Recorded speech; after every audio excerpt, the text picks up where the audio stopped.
예, 이 정년퇴직을 한 달 앞둔 공기업 직원이 3년 전에 있던 일로 저희한테 제보를 하셨습니다, 교수님. 네, 2022년 12월에 이 제보자께서는 회사에서 진행한 회식을 참석했대요.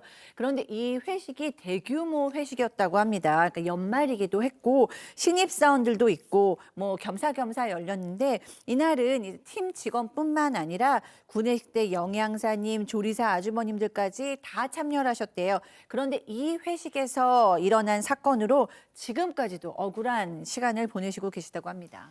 자, 그럼 그날 회식에서 어떤 사건이었는지 제보자 얘기 들어보시죠. 그 회식 장소에서 직원분들이니까 술 한 잔씩을 따라 주는데 제가 성희롱했다는 여자분이 이제 제가 그 사이에서 하다 보니까 이제 일어났더라고요. 그래서 이제 그 옆에 보니까 저도 몰랐는데 일어나 있어서 저 때문에 서 있으니까 미안하잖아요. 그래서 이제 그 앉으시라고 해서 그 이제 그 손으로 했는데 그게 옆구리가 닿더라고요. 근데 그걸로 저 성희롱이라고 해가지고 회사에서 징계를 받고 4월 7일 날 고소를 당했습니다. 아, 그러니까 회식에서 터치가 있었군요, 손 변호사님. 그렇습니다. 당시 팀장이었는데요, 이 제보자가. 그날 회식에서 어제 술을 좀 이게 자리를 옮기면서 따라주는 그런 경우들이 있잖아요. 이 제보자도 팀장으로서 테이블 여기저기 다니면서 직원들에게 술을 따라줬습니다. 그런데 이 문제를 제기한 여직원이 있던 테이블에 갔을 때 그 여직원이 옆으로 좀 살짝 비켜준 거예요. 그래서 거기에서 다른 직원들에게 술을 한 잔씩 따라줬는데 잠깐 자리를 비켜준 그 여직원에게 다시 앉아라 라고 하는 상황에서 옆구리에 손이 닿았다. 이렇게 주장을 하는 건데요. 주장을 하는 건데 그런데 이 제보자는 그때 옆구리에 손이 닿은 것조차는 알지 못했다. 인식도 못했다라고 주장을 하고 있습니다. 그리고 그날 당일 어떤 문제가 제기된 건 아니고요. 며칠 후에 그 여직원이 사실은 전에도 내가 성추행 당한 적이 있는데 그때는 그냥 넘어갔다. 하지만 이번에 또 이런 일이 생겼기 때문에 못 넘어간다라고 주장하면서 회사에 이 일을 알렸고요. 징계 절차가 진행됐어요. 그래서 감봉 3개월 징계가 내려졌습니다. 결국 보직 해임됐고 다른 지역으로 강제 발령까지 받았습니다. 자, 그 해당 여직원은 경찰에 신고도 했습니다. 결과는 어땠을까요? 체크포인트 짚어보죠. 이건 아닌 듯. 자, 이게 무슨 얘기일까요? 또 얘기 들어보시죠. 경찰에서 불송치가 떨어졌어요. 그렇게 해가지고 그 여자분이 검찰에 다시 이의 신청을 했어요. 거기서 패소를 또 했습니다. 그 다음에 고등법원에 또 그 제소를 했어요. 거기서도 패소를 했습니다. 그 다음에 이 여자분이 그 민사를 또 소송을 했어요. 그래서 제가 그 민사 1심에서 이겼습니다. 한 2심을 또 했어요.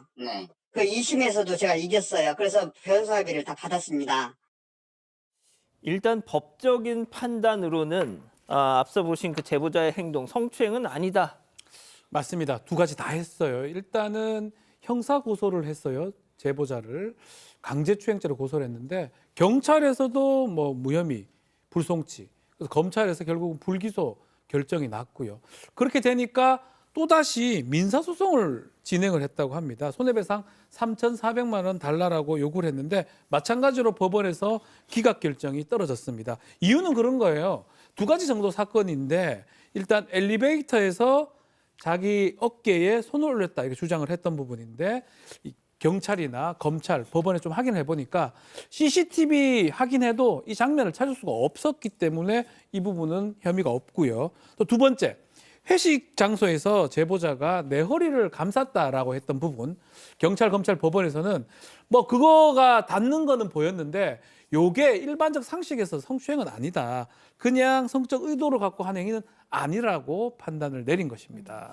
자, 일단 법적인 판단은 그렇게 결론이 난 것 같은데, 자, 그렇다면 이제부터는 회사의 어떤 앞서 내려졌던 징계 문제가 남아 있잖아요. 그렇죠. 당연히 법적으로 처리를 했을 때 무혐의가 나오면 이거 다 철회해달라라고 제보자가 요구를 했었고 회사에서도 그렇게 하기로 약속을 했었는데요. 실제로 무혐의가 나오니까 회사가 태도를 바꿨다고 합니다. 그래서 지금 제보자가 너무 억울하고 분통이 터진다라고 말씀을 하시는데요. 이 제보자의 보직 해임 당시에 이 회사에서 성희롱 외에도 다른 이유들을 몇 가지 붙였었다고 해요. 회식 당일에 4분 일찍 퇴근한 점, 팀장이면서 직원들과 소통이 부족하고 갈등을 일으킨 점, 또 고객 만족도가 전년도 대비 떨어진 점, 이런 이유들을 붙였었는데 제보자의 주장에 따르면 회식 당일에 이 제보자보다도 더 일찍 퇴근했던 팀도 있었고 지금까지 일을 하면서 직원들과 문제를 일으킨 적도 없다고 합니다. 또 고객 만족도가 떨어졌다고 해서 뭐 회사에서 징계를 내린 적도 이전엔 없었다고 하고요. 그런데 무혐의가 나온 이후에도 이 나머지 이유들을 근거로 징계를 처리하지 않고 있다고 합니다.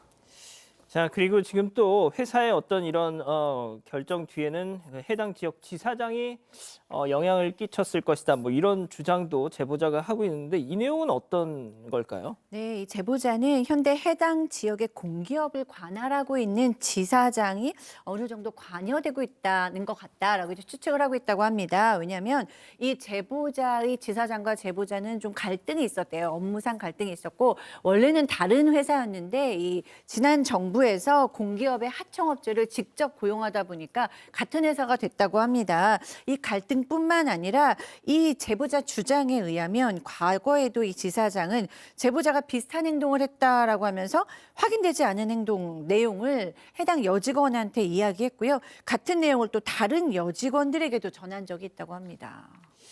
자, 여기까지는 제보자의 주장인데 저희가 그 해당 지사장 그리고 회사 측 입장도 좀 확인을 해봤죠. 그렇습니다. 우선 지사장에게 제작진이 인터뷰 요청을 했어요. 그랬더니 좀 불편함 그리고 불쾌감을 표현했는데요. 아니 회사가 징계한 건데 왜 나한테 물어보냐. 이거는 회사 감사팀에 물어봐라. 이런 입장을 내놨고요. 그래서 제작진이 이 본사에 연락을 해서 물어보려고 했습니다. 아니 법적으로 성추행 아니라는 판단이 나왔는데 왜 약속대로 징계 취소하지 않고 있느냐 이거를 물어봤어요. 그랬더니 회사 측의 답변은 이랬습니다. 이 성추행이 아니라 성희롱으로 징계한 겁니다. 그리고요 그 당시 회식 자리에서 있었던 게 우리가 볼 때 회사에서 볼 때 이거 성희롱입니다. 그렇기 때문에 저희는 이거 다 징계할 수 있는 것이고요. 또 사법기관에서 여러 가지 판단을 했지만 성추행 관련해서 혐의 없음 등의 판단을 내렸지 성희롱 자체가 없었다고는 한 거 아닙니다. 라는 입장을 내놨어요. 자, 그런데 다소 납득하기 어려운 부분들이 있어요. 왜냐하면 이 제보자에 따르면 이런 거죠.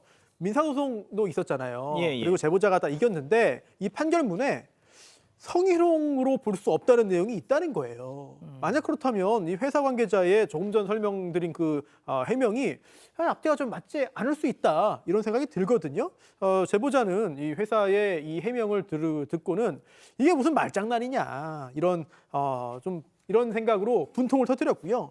또 제보자가 이미 한참 전에 있었던 일인데 이렇게 제보를 한 이유가 명예회복 때문입니다. 즉, 제보자 입장에서는 억울한 징계를 받았고 3년 동안 회사에서 투명인간 취급을 당했다. 굉장히 예. 고통스러운 시간이었기 때문에 다음 달 정년퇴임을 앞두고 명예회복을 위해서 사건 반장에 제보를 하게 됐다고 밝혔습니다. 예, 아무튼 뭐 이번 건은 이 법적인 판단을 거쳐서 문제가 없다라고 결론이 나긴 했습니다만 참 저희가 뭐 비슷한 사건 사고들 전해드립니다만 남의 몸에 일단 이게 뭐 의도가 있든 없든 손을 안 대는 거 그게 참 중요한 것 같습니다.